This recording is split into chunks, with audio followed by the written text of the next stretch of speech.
make out in my research, it's a thing that Van created. You know, it's not a miss. It's his own. It's like the Beatles. You know, were doing all this with Glass Onion and stuff like that. I mean, Van will create things like he calls in Orangefield.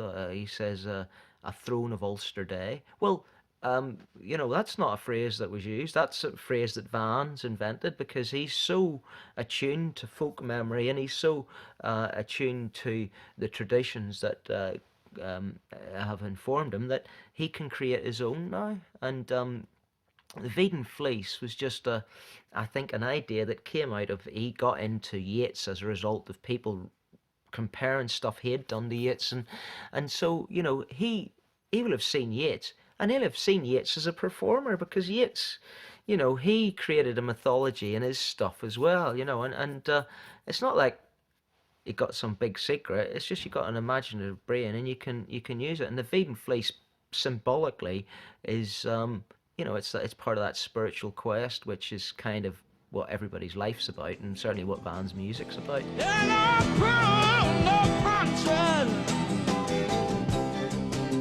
and you don't push a river, no, go and match with the rivers now.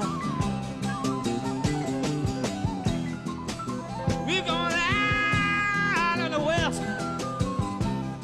down to the cathedrals.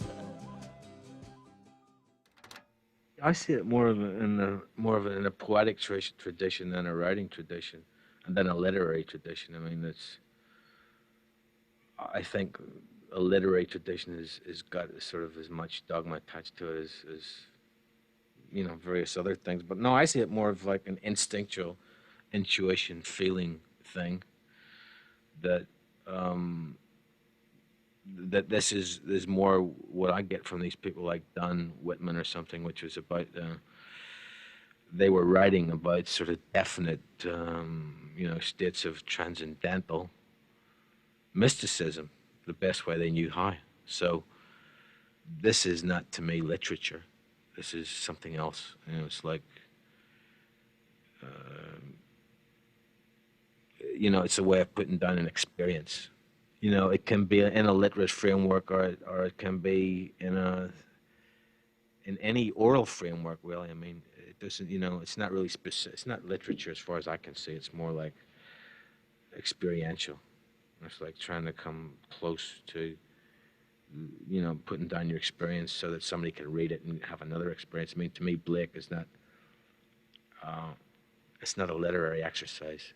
William Blake, for instance. I mean, his poems, I wouldn't call them literature. I get a direct experience from reading one of his poems, you know, that I wouldn't get, say, from reading, you know, some Graham Greene or something. The music that we were making with Van Morrison had an enormous amount of depth to it. It wasn't like a top 40 cover band getting up there and running through the paces. You couldn't do that. You had to be there. It's like we're all being Gestalt therapists or something up there. There was a Gestalt, if you want to use that word. It's kind of old-fashioned now, but there was something going on there that was greater than the sum of the parts. And the music inspired me to go to that place. I mean, I somehow had that ability, but that kind of music had a profound meaning for me, and I think for everyone else who was performing it, and I think, of course, for the listener as well. So there was a lot more depth in the music of Van Morrison than in almost any other singers that I knew. By all accounts, at this stage, you know, Van Morrison was starting the first of many investigations into, shall we say, esoteric religions and beliefs.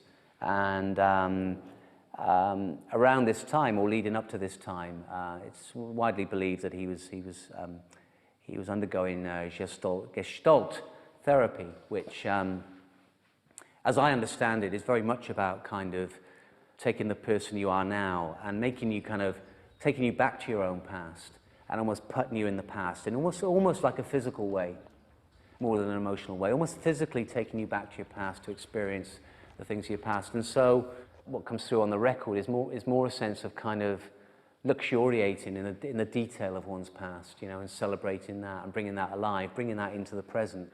I personally would never have seen Van Morrison as some sort of guru or leader of the way that he had, you know, wisdom beyond belief or anything like that.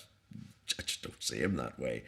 He had a way of interpreting himself and other things that had happened that weaved a magnificent cloak of music that was seamless and astonishingly beautiful a lot of the time. I don't know if that's wisdom, then it was wise, but it was his way of doing things. I mean, that might be harder for people to understand now, where you just, you know, people look at, I don't know, Robbie Williams or whoever's around and they just think, you know, do they do a good song or not? Or are they, when they're at Glastonbury, do they entertain me or not?